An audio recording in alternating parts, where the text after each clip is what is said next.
The infant's desperate cries carried on the wind as Rose Abernathy stood frozen at the dusty crossroads, her thin shawl offering little protection against the biting autumn chill of 1875. The tears streaming down her face mirrored those of her 3-month-old daughter, Clara, who wailed relentlessly despite Rose's attempts to soothe her. Behind her lay Copper Creek and all the heartache it contained, while before her stretched an uncertain path into the unknown territories of Wyoming.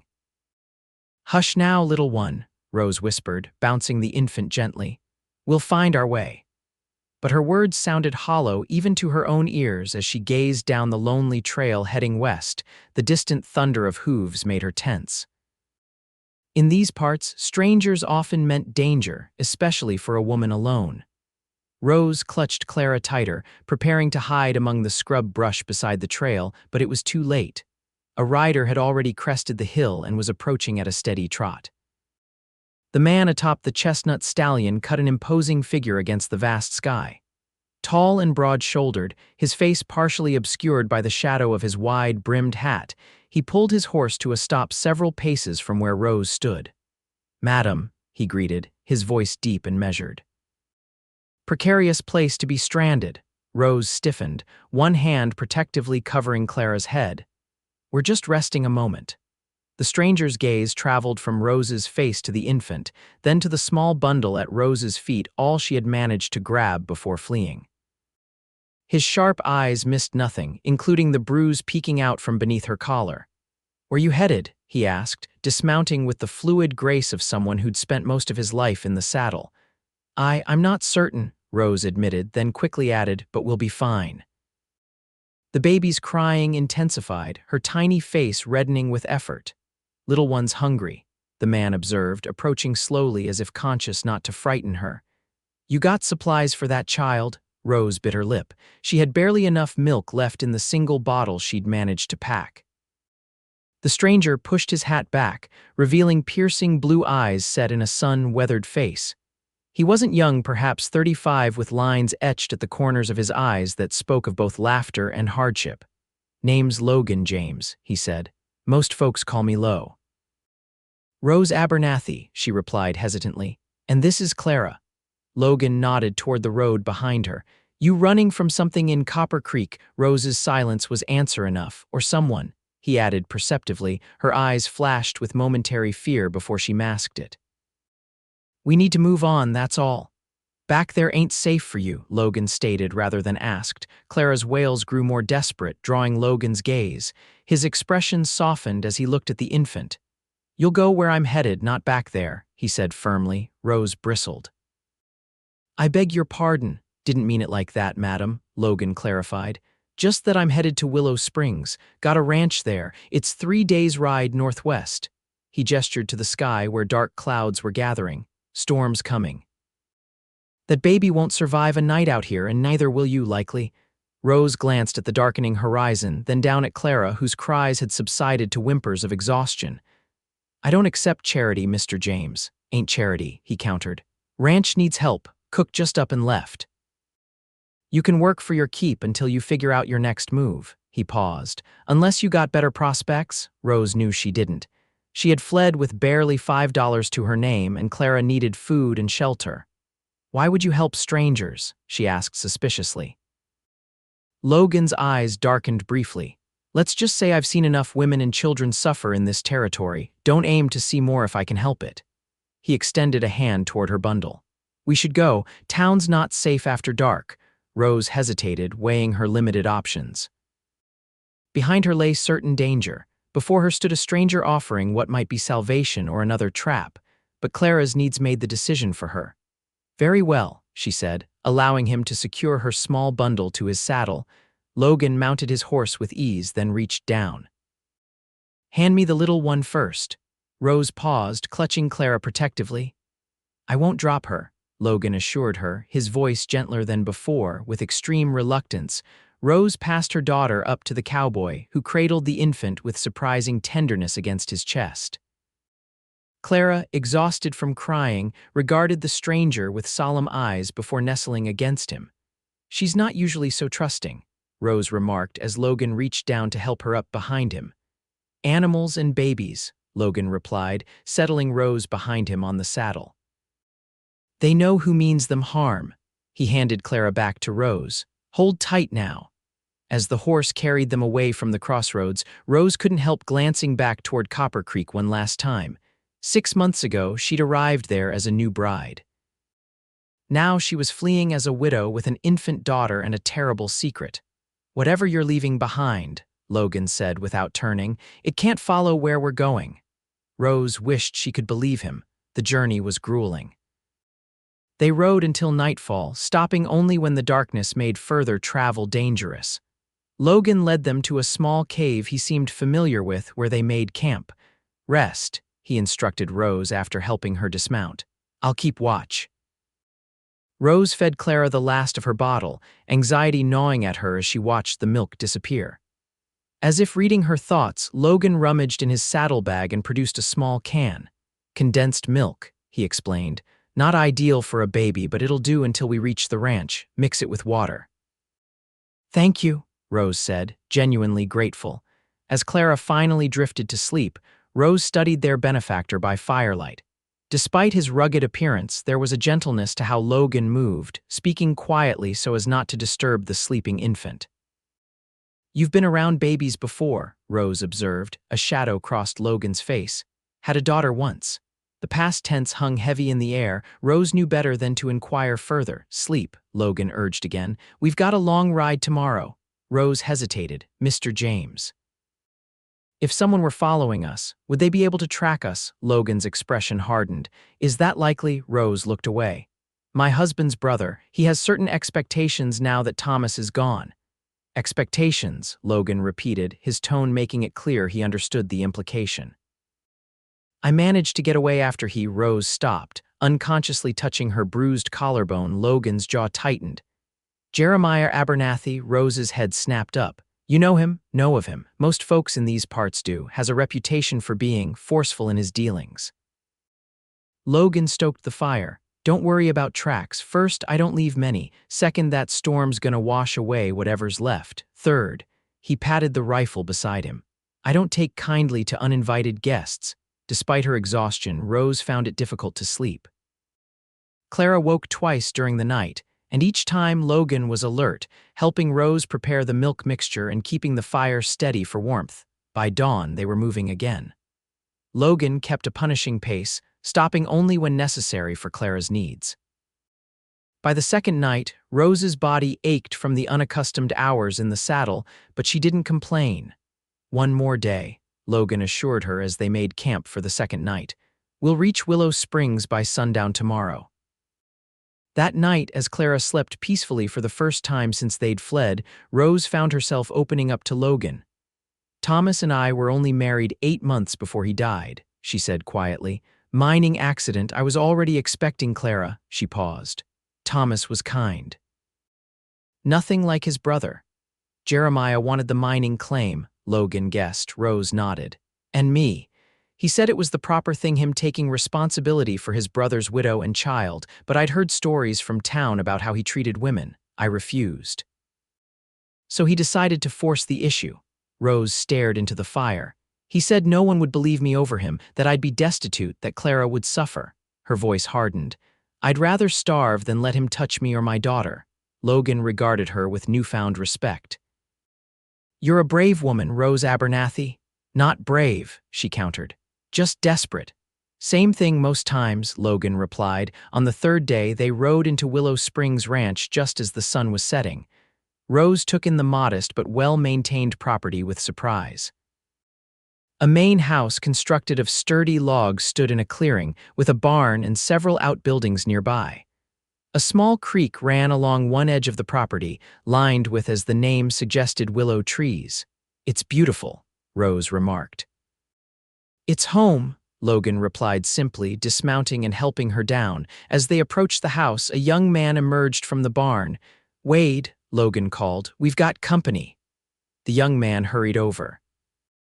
He appeared to be in his early 20s, with a shock of sandy hair and a friendly, open face. Mr. James, we weren't expecting you back so soon, Wade said, then noticed Rose and Clara. His eyes widened slightly, but to his credit, he didn't ask questions. Wade Thompson, this is Mrs. Rose Abernathy and her daughter, Clara, Logan introduced them. Mrs. Abernathy's going to be helping around the house, taking over for Mrs. Hollister. Wade touched his hat respectfully. Madam, little miss. Wade's our ranch hand, Logan explained to Rose. Best horseman this side of the Mississippi. The young man flushed at the praise. I'll take care of your horse, sir. Much obliged, Logan replied, guiding Rose toward the house. How's everything been? Quiet mostly, though Mr. Henderson from the bank came by yesterday. Said he needed to speak with you urgent-like. A flicker of concern crossed Logan's face, but he nodded. I'll ride into town tomorrow. Inside, the house was simple but comfortable. A large common room with a stone fireplace opened to a kitchen at one end and a hallway at the other, presumably leading to bedrooms. It's not much, Logan said, but it's warm and dry. It's more than we had yesterday, Rose replied. Sincerely, Logan showed her to a small but clean bedroom. This was Mrs. Hollister's room. There's a cradle in the storage room. Wade can bring it in for Clara. You've thought of everything, Rose said, surprised. A ghost of a smile touched Logan's lips. Not everything, but I try to stay prepared. He hesitated at the doorway. Get some rest. We can talk about duties and such tomorrow. That night, lying in a real bed for the first time in days, with Clara sleeping peacefully in a proper cradle, Rose allowed herself to feel a cautious hope. Perhaps here, far from Copper Creek and Jeremiah's reach, they might find safety. But as she drifted towards sleep, doubt crept in. Jeremiah wasn't a man who would simply let her go. He considered her and, more importantly, Thomas's claim his property. And Jeremiah Abernathy was known for reclaiming what he believed was his, by any means necessary. The next morning, Rose woke to the smell of coffee. Quickly dressing and checking on Clara, who was still sleeping, she made her way to the kitchen where she found Logan at the stove, awkwardly attempting to prepare breakfast. Good morning, she said, causing him to turn. Mrs. Abernathy, he acknowledged. Hope you slept well. Better than I have in months, she admitted. Please call me Rose, Logan nodded. Coffee's ready if you'd like some. Rose accepted the offered cup gratefully. I should be the one cooking, she pointed out. You're still recovering from our journey, Logan countered. Besides, I need to show you where everything is. Over a simple breakfast of biscuits, slightly burned, and bacon, Logan outlined the duties he expected. Basic cooking for himself and occasionally Wade, keeping the house in order and managing the household needs. In return, he said, you'll have room and board for you and Clara, plus $15 a month. Rose nearly choked on her coffee. $15, that's very generous. Logan shrugged. It's fair pay for the work. I don't believe in taking advantage. After breakfast, Logan gave her a tour of the property. The ranch was modest, about 60 acres with a small herd of cattle and several horses. Besides the main house, there was a barn, a smokehouse, and a small cabin where Wade stayed. It's not much compared to some spreads, Logan admitted, but it's paid for and the land's good. It's wonderful, Rose said sincerely. How long have you been here? 7 years, Logan replied. Came west after the war, needed space. From his tone, Rose sensed there was more to the story, but she didn't press. Everyone in these territories had stories they preferred not to tell. I'll be riding into town, Logan informed her as they returned to the house. Need to see Henderson at the bank. Wade will be around if you need anything. After Logan departed, Rose, with Clara contentedly exploring a blanket on the floor, set about familiarizing herself with the kitchen and pantry. The stores were well stocked but disorganized, suggesting a bachelor's approach to housekeeping. Wade appeared at the back door around midday. Mr. James asked me to check if you needed anything from town, madam. I'm heading in to pick up some supplies. Rose considered the pantry. Perhaps some more coffee, and if there's a general store, some fabric. I noticed Mr. James's shirts need mending. Wade nodded. Yes, madam, and for the little one, Rose hesitated, not wanting to impose. Clara's fine for now, thank you. Mr. James left money for whatever you might need, Wade informed her. Said to make sure you and the baby were properly provided for. Reluctantly, Rose added baby items to the list. Though it pained her pride to accept such charity, Clara's needs came first. When Wade had gone, Rose continued exploring the house. The main bedroom Logan's was at the end of the hall. Though she had no intention of snooping, the door was ajar, and she glimpsed a Spartan space with few personal items. A photograph caught her eye, a woman with a small child, but Rose quickly averted her gaze, respecting his privacy. By late afternoon, Rose had prepared a hearty stew and baked fresh bread. The familiar tasks were soothing, bringing a sense of normalcy she hadn't felt since Thomas's death. Clara was napping when hoofbeats announced a rider. Expecting Logan or Wade, Rose was startled to see an unfamiliar man dismounting in the yard. Tall and expensively dressed, he had the look of someone accustomed to authority. Wary from recent experiences, Rose positioned herself protectively between Clara's cradle and the door before opening it. "Can I help you?" she asked, keeping the door partially closed. The man removed his hat, revealing silver-streaked dark hair. "Good afternoon, madam. I'm William Henderson from the Willow Springs Bank." His eyes registered surprise at her presence. "I was looking for Mr. James." "He's in town," Rose replied. "I believe to see you, actually." Henderson frowned. "We must have missed each other." "I rode out when he didn't arrive for our appointment." He studied her curiously. "I don't believe we've met, Mrs. Abernathy, Rose Abernathy. I'm Mr. James's new housekeeper." Recognition flickered in Henderson's eyes. "Abernathy, any relation to Jeremiah Abernathy from Copper Creek?" Rose's blood ran cold. "My brother-in-law," she admitted cautiously. "Ah, I see." Henderson's gaze sharpened with interest. "Mr. Abernathy has business dealings throughout the territory. In fact, I believe he's been acquiring mining interests near Copper Creek." "Yes," Rose said tightly. "My late husband's claim among them." Before Henderson could respond, the sound of approaching riders interrupted them. Logan and Wade appeared, both looking concerned at the unexpected visitor. "Henderson," Logan greeted, dismounting swiftly. "Thought we were meeting in town." "We were," the banker agreed. "When you didn't appear, I decided to ride out." His gaze shifted to Rose meaningfully. "I've just been making the acquaintance of Mrs. Abernathy." Logan's expression remained neutral, but Rose noticed his posture stiffen. "Rose, would you mind giving us a moment?" "Of course," she replied, retreating inside but lingering near the window where she could overhear their conversation. "I wasn't aware you'd hired a housekeeper," Henderson remarked. "Didn't realize I needed to clear household decisions with the bank," Logan replied evenly. Henderson cleared his throat. "Ordinarily, no, but given your current financial situation, any additional expenses are concerning." "My arrangement with Mrs. Abernathy is my business," Logan stated firmly. "Perhaps," Henderson conceded. "However, her connection to Jeremiah Abernathy might complicate matters. He's a significant investor in our bank, and there are rumors he's looking to expand his interests in this direction." "Is that a threat, Henderson?" "A friendly warning, Mr. James. You're already behind on your loan payments. The last thing you need is to attract the attention of someone like Abernathy, especially by harboring his runaway sister-in-law." Rose's heart sank. Logan hadn't mentioned any financial troubles. "I appreciate your concern."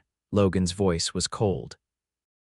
"Now, what was so urgent you rode all the way out here?" "The bank has decided to call in the remainder of your loan," Henderson stated. "You have 30 days to pay the balance in full." "That wasn't our agreement," Logan objected. "I have until spring. Circumstances have changed." "The directors feel the investment has become too risky." "Meaning Abernathy's pressuring you," Logan deduced. Henderson didn't deny it. 30 days, Mr. James. Otherwise, foreclosure proceedings will begin." After Henderson departed, Rose emerged from the house, guilt weighing heavily on her. "You didn't mention financial troubles," she said as Logan unsaddled his horse. Logan's expression was grim. "Wasn't relevant to your situation." "It is if I'm making it worse," Rose insisted. "This man, Henderson, he made it clear Jeremiah's involvement isn't coincidental." "Don't concern yourself with Henderson," Logan said dismissively. "Banking vultures have been circling this place for years." "But Rose," Logan interrupted gently, "you and Clara are welcome here. That hasn't changed." Rose studied his face, trying to discern if he was being truthful or merely kind. "I won't be responsible for you losing your home." "You won't be," Logan assured her, though his eyes betrayed his concern. "Now, something smells delicious." Tell me you've worked magic with that disaster of a kitchen. Despite her worries, Rose smiled. Beef stew and fresh bread, nothing special. After my cooking, anything edible is special, Logan quipped, leading the way inside. That evening, after Clara was asleep, Rose joined Logan by the fireplace. For several minutes, they sat in companionable silence, Rose mending one of Logan's shirts while he cleaned his revolver, a nightly ritual she'd noticed. "May I ask you something personal?" Rose ventured. Logan looked up, his hands never pausing in their practiced movements. "You can ask, might not answer. The photograph in your room, I wasn't snooping, truly, but I noticed it when passing. Was that your family?" Logan was quiet for so long that Rose thought he wouldn't answer. Then softly, "My wife Winona and our daughter Sarah, they died in '68, cholera." "I'm sorry," Rose said sincerely. "It was a long time ago," Logan replied, though his expression suggested the wound remained fresh. "Is that why you came west?" Logan nodded. "Nothing left for me back east. Thought I'd start fresh where memories couldn't follow." A bitter smile touched his lips. "Turns out they're pretty determined travelers," Rose understood all too well. "Thomas, my husband, he was so excited about Clara. Used to talk to her before she was born, tell her all about the wonderful life we'd build." Her voice caught. "He never even got to meet her." "Life has a cruel way of taking what matters most," Logan observed. "Yes," Rose agreed softly, "but sometimes it gives unexpected gifts too."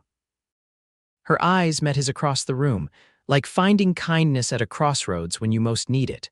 Logan held her gaze for a moment before looking away, almost embarrassed by her gratitude. "Any decent man would have done the same." "We both know that's not true," Rose countered. "Decent men are rarer than gold out here." The following days fell into a comfortable routine. Rose managed the household, caring for Clara and preparing meals while Logan and Wade tended the ranch. Though not large by territory standards, maintaining the property required constant work, especially with winter approaching. Rose noticed that Logan rode the boundaries of the ranch each evening, rifle across his saddle, a precaution that both reassured and concerned her. Was he expecting trouble? From Jeremiah, perhaps? Or was it simply the prudence of a man who'd survived frontier life? A week after their arrival, Rose was hanging laundry when Wade approached, looking uncomfortable. "Mrs. Abernathy, there's someone in town asking about you." Rose's hands stilled on the wet sheet. "What do you mean?" "I was at the general store," Wade explained. "Overheard a fella asking if anyone had seen a young woman with a baby who might have come through recently. Described you pretty accurate." "Did he give a name?" Rose asked, though she already suspected the answer. "Said he was Jeremiah Abernathy, looking for his brother's widow and child. Claimed you were." Wade's ears reddened. "Unwell in the head, I mean. Said you'd run off in a confused state." Rose's stomach clenched. "That's a lie." "Yes, madam, I figured as much," Wade assured her. "Mr. James has told me enough to know you're running from trouble, not causing it." "Does he know you're telling me this?" Wade shook his head. "He's checking the north pasture, won't be back till sundown, but I thought you should know right away." "Thank you, Wade," Rose said, gripping a clothespin so tightly her knuckles whitened. "Please don't tell anyone else I'm here." "No, madam, but—" Wade hesitated. "Maybe you should consider moving on. This Abernathy fella, he had men with him, rough-looking sorts." Fear coiled in Rose's chest. "I can't keep running, I have Clara to consider." "Yes, madam." Wade looked torn. "I'll let Mr. James know as soon as he returns." After Wade left, Rose hurried inside, checking on Clara, who was napping peacefully. How had Jeremiah tracked them so quickly? And what would he do when he found them? The bruises he'd left on her body had barely faded, a reminder of what awaited if he caught her again. When Logan returned that evening, his expression confirmed that Wade had delivered the news. "We need to talk," he said without preamble. Rose nodded, following him to the porch where they could speak privately. "Jeremiah's in town," Logan stated. "Wade told me. He's claiming you're mentally unstable, that you fled with Clara during an episode of hysteria." Logan's tone made it clear he didn't believe this for a moment. "He'll say whatever he needs to in order to get what he wants," Rose replied bitterly. "And what exactly does he want?" Logan asked, though his expression suggested he already knew. Rose stared out at the darkening landscape. "Control of Thomas's mining claim, which is proving quite profitable." Of me because I dared refuse him, and now Clara because she's Thomas's heir. She turned to face Logan directly. He's a man who believes everything and everyone has a price, and if they can't be bought, they can be broken. Logan's jaw tightened. I won't let him near you or Clara. This isn't your fight, Rose protested. It became my fight when I found you at that crossroads, Logan countered. Besides, Abernathy's been trying to get his hands on this land for years. This isn't just about you anymore. The bank loan, Rose realized. Henderson's calling it in because of Jeremiah's influence. Logan nodded grimly. Abernathy wants to consolidate holdings in this valley. My ranch stands in his way. You're just giving him another excuse to come after what I have. Then I should leave, Rose said decisively. Draw him away from here. And go where? Logan challenged. With winter coming, with a baby, no. He shook his head firmly. We stand our ground. Against Jeremiah and his men, that's madness. Maybe, Logan conceded, but I've faced worse odds. His expression softened slightly. Rose, do you trust me? The question caught her off guard. Did she trust this man she'd known barely 2 weeks? This quiet, reserved cowboy who'd offered shelter when she needed it most? Yes, she realized with surprise. I do. Then trust me when I say we're safer together than apart. Logan's gaze held her steadily. I've lost a family once. I won't stand by and watch another one destroyed. His words hung in the air between them, carrying a weight neither was ready to acknowledge. Rose was struck by the implication that he somehow considered her and Clara as family already. What's your plan? She asked finally. First, we prepare. Abernathy doesn't know for certain you're here, but he'll figure it out soon enough. When he comes, we need to be ready. The next day, Logan sent Wade into town with a letter for the sheriff, documenting Jeremiah's threats and Rose's situation. He also began preparing the ranch for a possible confrontation, checking weapons, securing buildings, and planning escape routes. Rose, determined not to be a helpless bystander, asked Logan to teach her to shoot. I need to be able to protect Clara if it comes to that, she insisted when he hesitated. Recognizing her determination, Logan agreed. That afternoon, he took her behind the barn and showed her how to handle his old army revolver. It's heavy, Rose remarked, surprised by the weapon's weight. Steadies your aim, Logan explained, standing behind her to adjust her grip. Now, focus on the can I've set up. Take your time. Rose was acutely aware of his proximity, his chest nearly touching her back as he guided her arms into position. His hands were calloused but gentle as they covered hers, showing her how to squeeze the trigger slowly.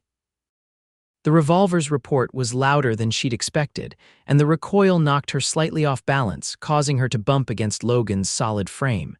He steadied her with hands on her waist.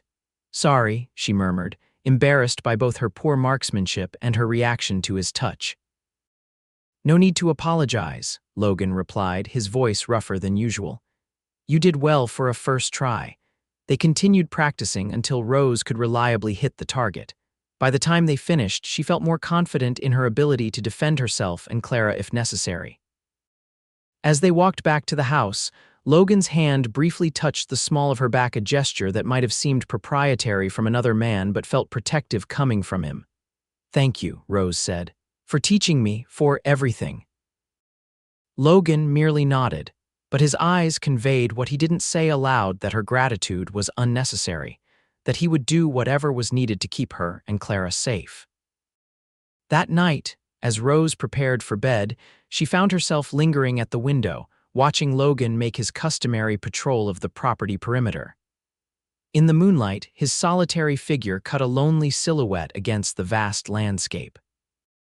For the first time since Thomas's death, Rose felt something stir within her beyond fear or grief, a tentative warmth that both comforted and unsettled her. It was too soon, she told herself firmly. Too complicated. Too dangerous to develop feelings for a man whose life she'd already disrupted so completely. And yet, as she watched him return to the house, his movements alert and purposeful, she couldn't deny the flicker of something like hope taking root in her heart. 3 days passed without incident, lulling them into a cautious optimism. Perhaps Jeremiah had moved on, following false leads elsewhere. Perhaps the sheriff's involvement had discouraged him from further pursuit. These hopes were shattered on the fourth morning when Wade galloped into the yard, his horse lathered with exertion. "Riders coming," he called out. 6 of them heavily armed, Abernathy's leading them. Logan, who had been repairing a fence near the house, immediately sprang into action. "How far?" 20 minutes, maybe less, Wade reported. "They're moving fast." Logan turned to Rose, who stood frozen on the porch, Clara in her arms. "Get inside. Take Clara to the root cellar behind the kitchen. There's a trapdoor under the rug." Rose hurried to comply, her heart pounding as she gathered essential supplies for Clara. The root cellar was small but clean, with shelves of preserved food and a narrow cot in one corner clearly prepared as a refuge. Logan appeared at the cellar entrance as she was settling Clara. "Stay here until I come for you," he instructed, handing her the revolver they'd practiced with. "Use this if you have to, but only as a last resort." "Logan," Rose caught his arm before he could leave. "Be careful." His expression softened momentarily. "Always am." Then, in a move that surprised them both, he leaned down and pressed a brief, firm kiss to her forehead.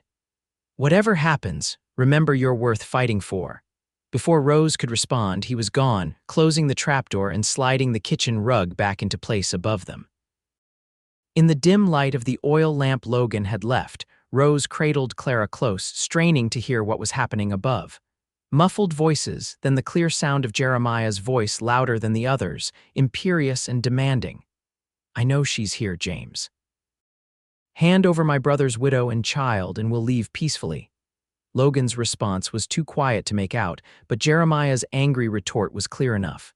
"She's deranged, fled in a state of hysteria after Thomas died. The child isn't safe with her." More indistinct conversation followed, then Jeremiah's voice again. Closer now, he must have entered the house. "I have legal rights to that child. She's my brother's flesh and blood." "The law doesn't give you rights to another man's wife," Logan's voice, calm but unyielding. "Wife." Jeremiah laughed derisively. "Is that what she told you? That Thomas was her husband?" Rose's blood ran cold. What new lie was Jeremiah spinning? "She was Thomas's housekeeper," Jeremiah continued. "Got herself with child and claimed it was his after he died. No marriage certificate exists because there was no marriage." "That's a lie," Rose whispered fiercely, though no one could hear her. Clara, sensing her mother's distress, began to fuss. Rose bounced her gently, whispering soothing words while straining to hear the conversation above. "Even if that were true," Logan was saying, "it wouldn't give you any claim to the child or to Rose." "No." Jeremiah's tone was dangerous now. "Then perhaps this will." A rustling of paper. "A court order granting me guardianship of the child on grounds of the mother's mental instability. Signed by Judge Preston of Copper Creek." Rose felt sick. Preston was in Jeremiah's pocket, everyone knew it. He would sign whatever Jeremiah put before him. "This document has no jurisdiction here," Logan stated. "Perhaps not today," Jeremiah conceded. "But I have friends in the territorial government. By week's end, it will be enforceable anywhere in Wyoming." His voice hardened. "Now, where is she hiding?" What happened next was a confusion of sounds, raised voices, the crash of furniture, then the unmistakable sound of a gunshot. Clara wailed in response, and Rose clutched her tighter, pressing the baby's face against her shoulder to muffle the cries. More shouts, another shot, then heavy footsteps moving through the house searching. Rose held her breath as the footsteps approached the kitchen. The rug above the trapdoor shifted slightly, and she raised the revolver, prepared to defend her daughter at any cost. But the footsteps moved on, and eventually, a tense silence fell. Rose waited, counting the seconds that stretched into minutes, clutching the revolver in one hand and Clara in the other. Finally, the trapdoor lifted, revealing Logan's face bloodied but intact. "It's safe now," he said, extending a hand to help her up. Emerging from the cellar, Rose gasped at the state of the house. Furniture overturned, a window shattered, and blood on the floor, though not as much as she'd feared. "Are you hurt?" she asked, examining the cut above Logan's eye. "Nothing serious," he assured her. "Abernathy's men weren't expecting resistance. Wade and I managed to drive them off, but they'll be back." "Where's Jeremiah?" Retreated with the others. "Took a bullet in the shoulder, nothing fatal, unfortunately." Logan's expression was grim. "That court order complicates things." It may be fraudulent, but it gives him a veneer of legitimacy. What do we do? Rose asked, desperation creeping into her voice. Logan considered for a moment. We need proof of your marriage to Thomas, and we need to establish a legal claim stronger than Jeremiah's guardianship petition. But how? All our documents were in Copper Creek. I didn't have time to grab them when I fled. Then we go back for them, Logan stated simply. Rose stared at him in disbelief. Back to Copper Creek, that's madness. Jeremiah controls the town. Not everyone there is in his pocket, Logan countered, and we won't be going alone.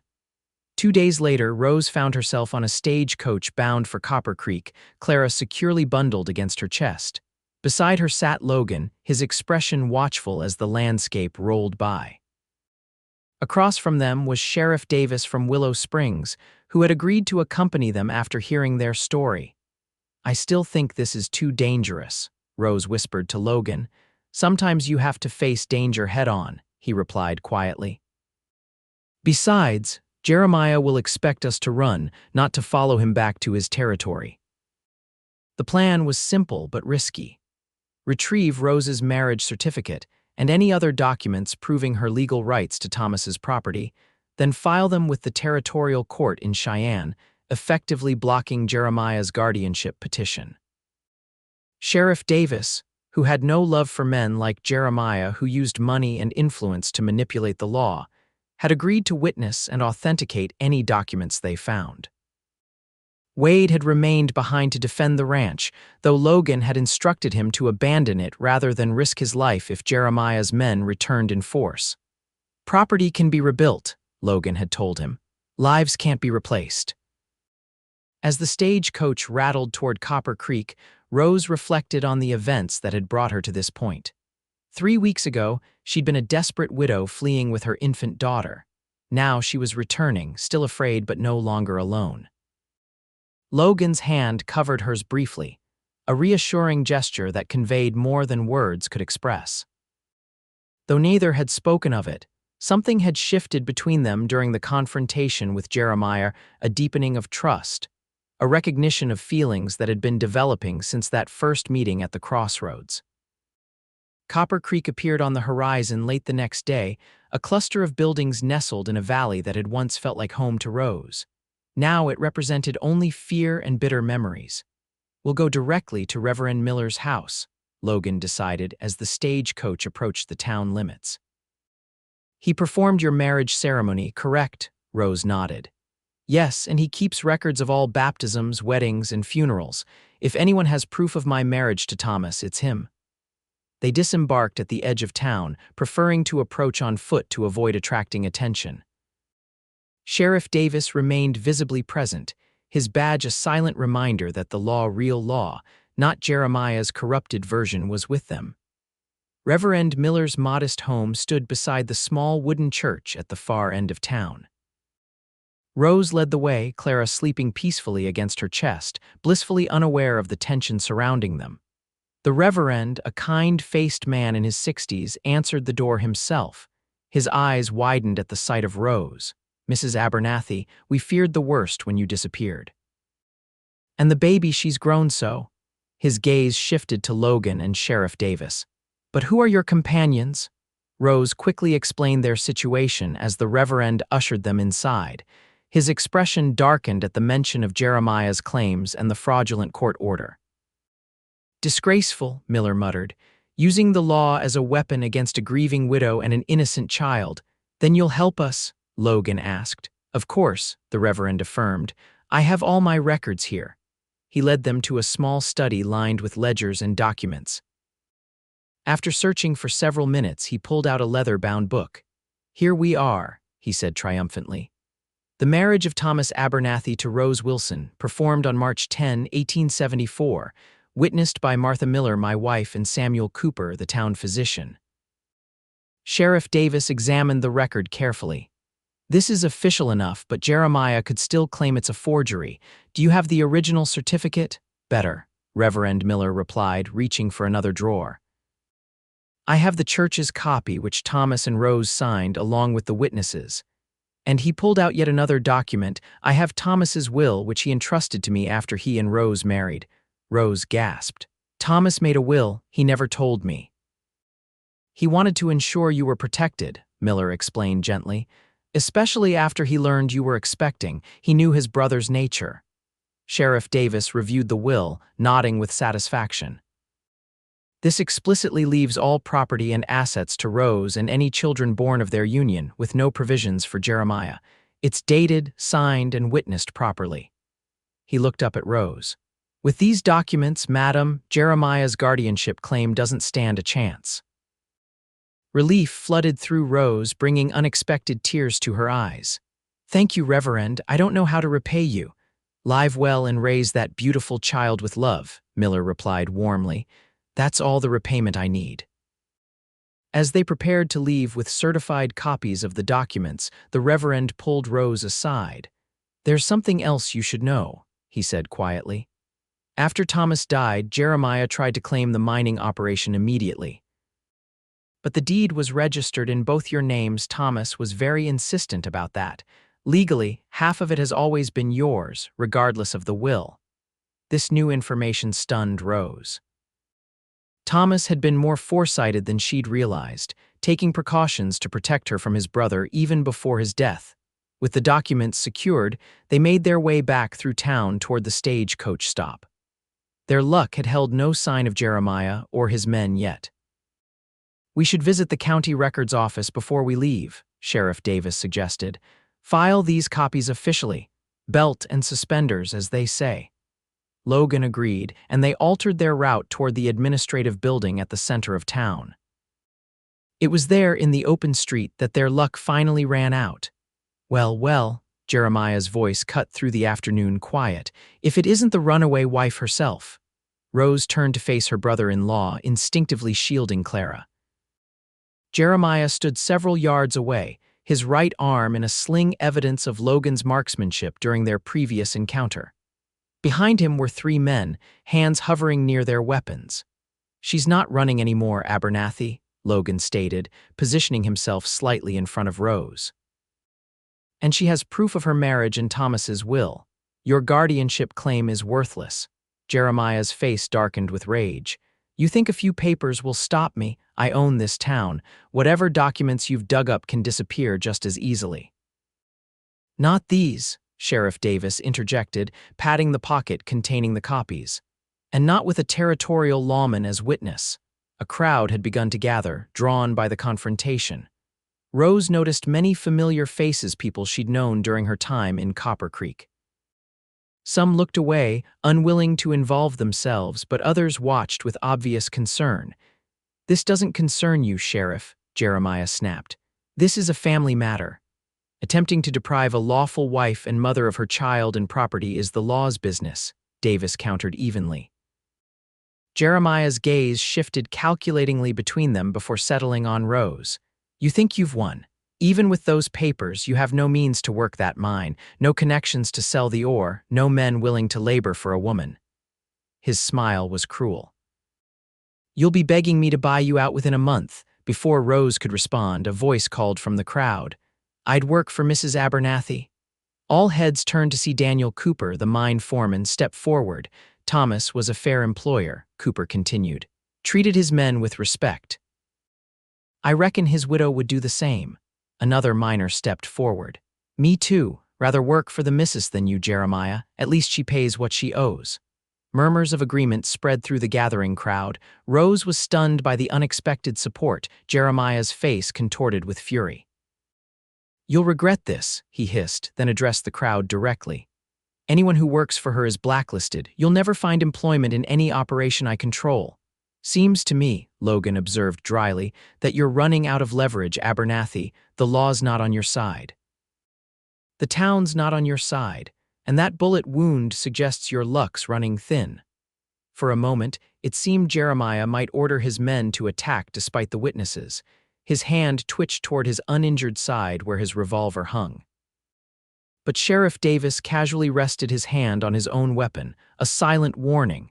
This isn't over, Jeremiah snarled, backing away, not by a long shot. As he and his men retreated, the tension in the air gradually dissipated. Several townspeople approached Rose, offering quiet words of support and congratulations on Clara's birth. It was a bittersweet homecoming, validating in many ways, but also a stark reminder of the community she'd lost when Thomas died. They completed their business at the county records office without further incident, filing the marriage certificate and will officially. By sunset, they were on a stagecoach heading back toward Willow Springs, the precious documents secured. Do you think he'll give up? Rose asked Logan as the coach rumbled through the gathering darkness. Logan considered the question carefully. Men like Jeremiah don't give up easily, but they do calculate costs and benefits. With the legal basis for his claims destroyed and public opinion turned against him, pursuing you further becomes increasingly expensive and risky. And there's always the matter of his shoulder, Sheriff Davis added with a hint of satisfaction. Hard to bully folks when you're nursing a gunshot wound. Rose glanced down at Clara, sleeping peacefully in her arms. I never thought I'd be grateful for a mining claim. Thomas was so excited about it, but all I wanted was a home and family. You have both now, Logan said quietly. The claim gives you independence. You can choose your path forward. Something in his tone made Rose look up, searching his face in the dim light of the coach lantern. There was uncertainty there, a vulnerability she hadn't seen before. Yes, she replied carefully. I suppose I do have choices now. The return journey to Willow Springs passed without incident. Wade greeted them with evident relief, reporting that Jeremiah's men had not returned to the ranch in their absence. Life gradually settled into a new routine. With her legal standing secured, Rose faced decisions about the mining claim. After consultation with the foreman, Cooper, who had ridden out to Willow Springs to discuss options, she decided to keep the operation running with Cooper managing day-to-day affairs. It won't make you wealthy, Cooper had advised, but it'll provide a steady income. Thomas would have wanted that for you and the little one. As autumn deepened toward winter, Rose remained at the ranch, telling herself it was practical to wait until spring before deciding whether to return to Copper Creek or perhaps start fresh elsewhere. Logan never pressed her about plans, though sometimes she caught him watching her and Clara with an expression that suggested he was counting the days until their departure. The tension between them grew, unspoken feelings hovering just beneath the surface of their daily interactions. Rose found reasons to linger in Logan's presence. Logan invented tasks that required Rose's input. Neither acknowledged the obvious that what had begun as a chance encounter at a crossroads had evolved into something neither had anticipated. One evening in late November, after Clara had been put to bed, Rose found Logan on the porch staring out at the first snowfall of the season. It's beautiful, she remarked, wrapping her shawl tighter against the chill. Logan nodded in agreement. First snow always feels like a fresh start. World wiped clean. Do you believe in fresh starts? Rose asked, moving to stand beside him at the railing. I used to think not, Logan admitted. After Winona and Sarah died, I believed that part of my life was over forever. He glanced at her. I came west to escape, not to begin again. And now, Logan was silent for a long moment. Now I'm not so sure. He turned to face her fully. Rose, I need to ask you something, and I want you to answer honestly. Her heart quickened. Of course. With the mining claim secured and Jeremiah neutralized, you have options. You could return to Copper Creek, build a life there, or go anywhere, really. His eyes held her steadily. What do you want to do? The question hung between them, laden with unspoken meaning. Rose knew her answer would determine not just her future, but his as well. I've been thinking about that, she said carefully. Clara and I could go back to Copper Creek. The mine provides income, and there are people there who would support us. She paused. But Copper Creek isn't home anymore. It hasn't been since Thomas died. And where is home now? Logan asked quietly. Rose took a deep breath.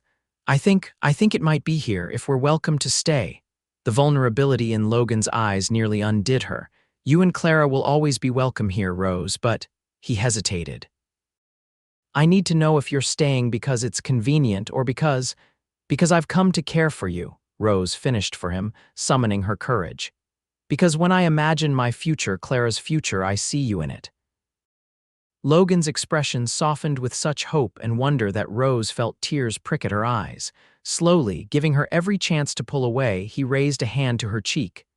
"I never expected to feel this way again," he confessed. "After losing Winona, I thought that part of me was dead." "Then you appeared at that crossroads with Clara and something woke up." Rose leaned into his touch. "I felt the same. After Thomas, I couldn't imagine loving anyone else, but you've shown me that the heart can heal, can expand to love again without diminishing what came before." Logan's thumb brushed away a tear that had escaped down her cheek.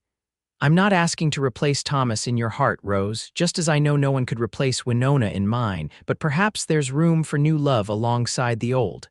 "Yes," Rose whispered. "I believe there is." When Logan finally kissed her, it felt like both an ending and a beginning, the closing of one chapter and the opening of another. His lips were gentle against hers, reverent in a way that acknowledged all they had both lost and found. Clara's cry from inside the house broke the moment, and Rose pulled back with a small laugh. "She has impeccable timing," Logan smiled, the expression transforming his usually serious face. "She's making sure I remember the package deal I'm signing up for. And are you?" Rose asked, suddenly uncertain. "Ready to take on another man's child?" Logan's answer was immediate and firm. "Clara stopped being another man's child to me the moment I held her at that crossroads. She's yours, which makes her precious to me." He brushed a strand of hair from Rose's face. "And if you'll both have me, I'd consider it the greatest blessing of my life to help raise her." As they went inside together to tend to Clara, Rose felt a sense of rightness settle over her. The path that had led her to this moment had been painful and frightening, but standing in the warm kitchen with Clara in her arms and Logan beside her, she couldn't regret a single step of the journey. Spring arrived with a burst of wildflowers across the rolling hills of Willow Springs Ranch. Rose stood on the porch, watching as Logan taught 4-month-old Clara to ride by sitting her in front of him on his gentle mare, one strong arm secure around her tiny form. The baby's delighted giggles carried on the breeze, a sound that never failed to warm Rose's heart. So much had changed in the 6 months since that fateful day at the crossroads. The winter had passed peacefully, with no further trouble from Jeremiah, though Rose remained cautiously vigilant. The mine in Copper Creek continued to operate profitably under Cooper's management, providing a steady income that had helped Logan pay off the bank loan, removing Henderson's threat of foreclosure. Most significantly, 2 months after their conversation on the porch, Rose had become Mrs. Logan James in a simple ceremony performed by the local preacher, with Wade and Sheriff Davis as witnesses. Clara had slept peacefully throughout the proceedings, waking only when the small gathering erupted in applause at the conclusion of the vows. Now, watching her husband and daughter, Rose reflected on the strange paths life could take. Had she not fled Copper Creek that day, had Logan not happened upon her at the crossroads, had he not uttered those life-changing words, "You'll go where I'm headed, not back there," where would she and Clara be now? Logan caught her watching and smiled, that special smile reserved only for her and Clara. He guided the horse toward the porch, Clara bouncing excitedly in front of him. "Someone wants to tell her mama about her first riding lesson," Logan announced, lifting Clara from the saddle and handing her to Rose. The baby immediately launched into an enthusiastic babble, tiny hands patting Rose's face as if to ensure she had her mother's full attention for this important report. "Is that so?" Rose responded seriously. "You're going to be the best horsewoman in Wyoming territory before you can even walk, aren't you?" Logan dismounted and secured the horse to the porch rail before joining his family. His arm slid naturally around Rose's waist, his free hand gently smoothing Clara's increasingly unruly curls. "She's a natural," he declared proudly, "takes after her mother, fearless." Rose leaned into him, savoring the solid warmth of his presence. "I wasn't fearless when you found me, weren't you?" Logan countered. "Standing at that crossroads with nothing but a baby and a bundle, ready to face the unknown rather than submit to what you knew was wrong. Seems pretty fearless to me." Before Rose could respond, a rider appeared on the horizon, approaching the ranch at a steady pace. Old instincts flared and she clutched Clara closer, but Logan squeezed her shoulder reassuringly. "It's just Wade returning from town," he observed, recognizing the familiar figure. Sure enough, the young ranch hand rode into the yard moments later, a leather satchel slung across his saddle. "Mail's here," Wade announced, dismounting, "and news from Copper Creek." Rose tensed slightly. "What news?" Wade handed Logan several envelopes before answering. "Seems Jeremiah Abernathy's had a run of bad luck. His largest mine flooded last month, no casualties, but the operations shut down indefinitely.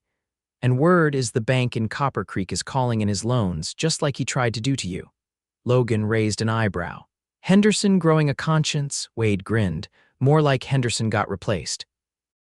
New bank manager from Denver took over, fellow named Williams. Apparently he's not impressed by Abernathy's methods of doing business.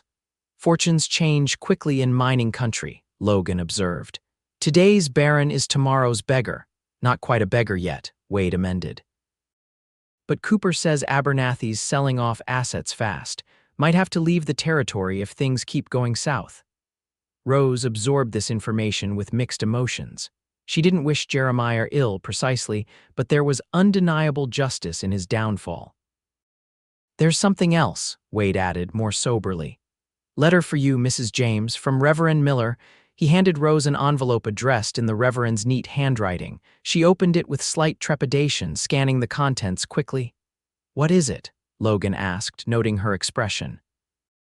"Martha Miller, the Reverend's wife, has passed away," Rose explained sadly.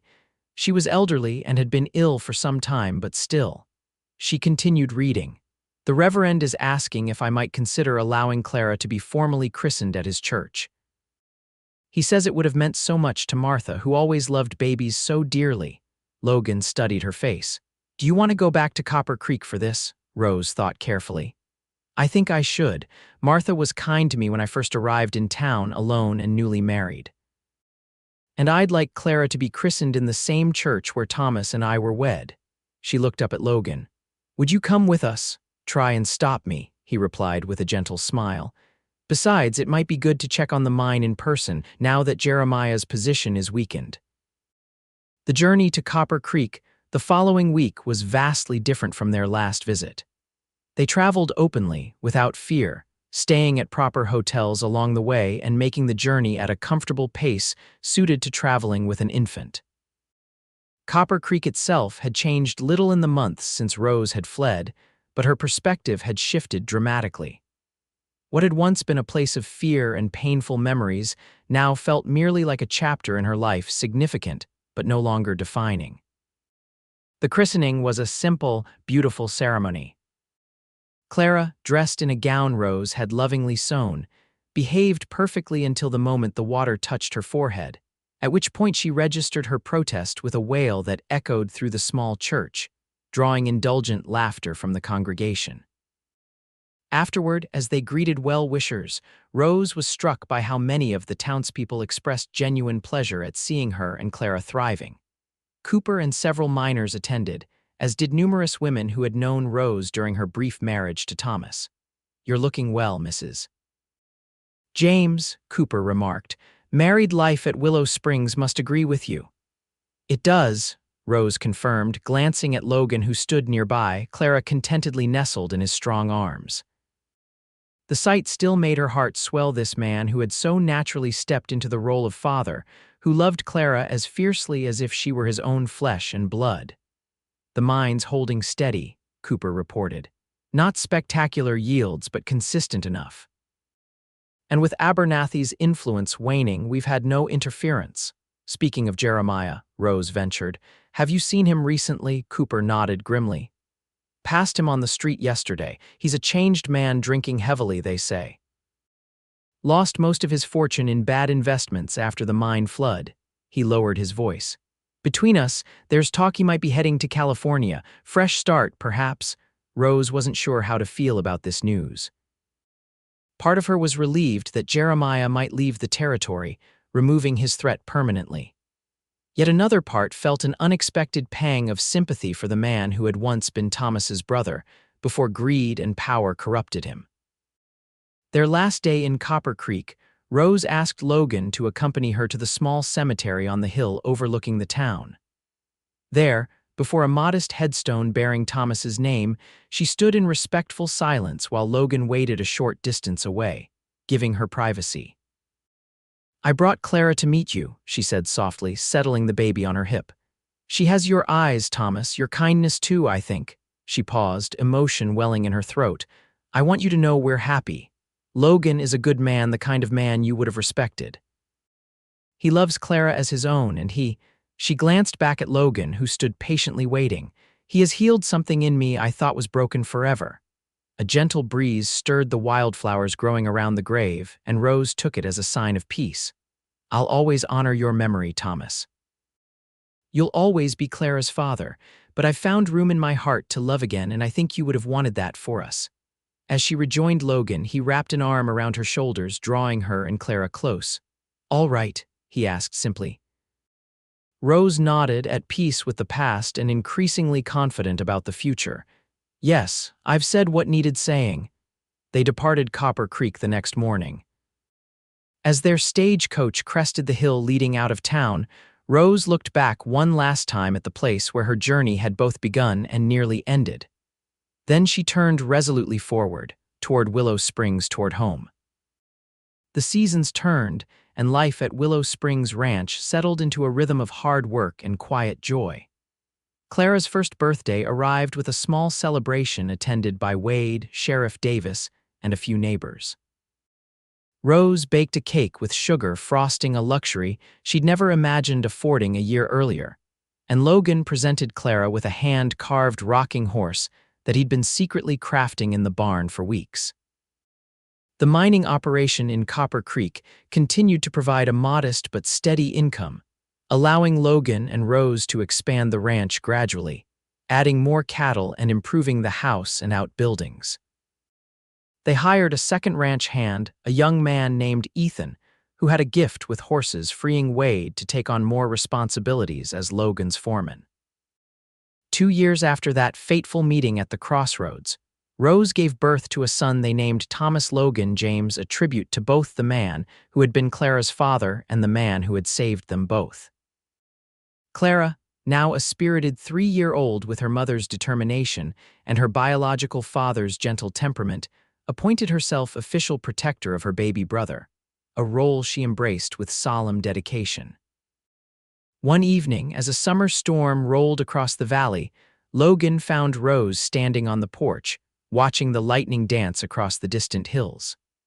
Behind them, the sounds of home Clara chattering to her dolls, baby Thomas cooing in his cradle created a counterpoint to the rumbling thunder. "Penny for your thoughts," Logan said, joining her at the railing. Rose smiled, leaning against him as his arm encircled her waist. "I was thinking about Crossroads. Literal or metaphorical?" he asked, his voice warm with amusement. "Both, I suppose." She turned in his embrace to face him. 3 years ago, I stood at a literal crossroads with no idea which way to turn. You appeared and said words that changed everything. You'll go where I'm headed, not back there." Logan nodded, his expression softening at the memory. "Best decision I ever made, bringing you two home with me." "It was more than that, though," Rose continued thoughtfully. "You didn't just offer direction, you offered choice. After feeling trapped for so long, you showed me there was another path. You would have found your way without me," Logan said with conviction. "You're the strongest woman I've ever known, Rose." She shook her head. "Perhaps eventually, but you made it possible for me to choose from a position of safety rather than desperation." She reached up to trace the lines of his face, still struck sometimes by how dear he had become to her. "You gave us shelter when we needed it most, but you never made me feel indebted. You treated Clara as precious from the first moment, but you honored Thomas's place in her life." Logan captured her hand, pressing a kiss to her palm. "I love you, Rose James. You and those children are the greatest blessing I never dared hope for." As if summoned by his words, Clara appeared in the doorway, her nightgown billowing around her small frame.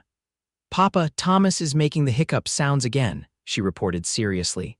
Logan chuckled. "Those are called hiccups, darlin', and they won't hurt him." Clara considered this information with the gravity of a judge weighing evidence.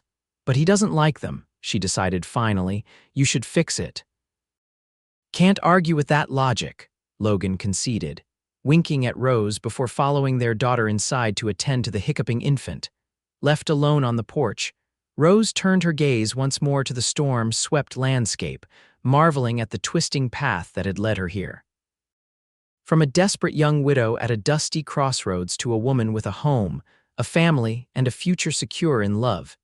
It was a journey she could never have imagined that day when her baby was crying, and a stranger on horseback offered an unexpected direction. Life would bring more crossroads, more decisions, more challenges. She had no illusions about that. But standing on the threshold of the home she and Logan had built together, listening to the gentle murmur of his voice as he soothed their son and answered Clara's endless questions, Rose knew with absolute certainty that she was exactly where she was meant to be. "You'll go where I'm headed," he had said that day, and she had. They all had right toward home.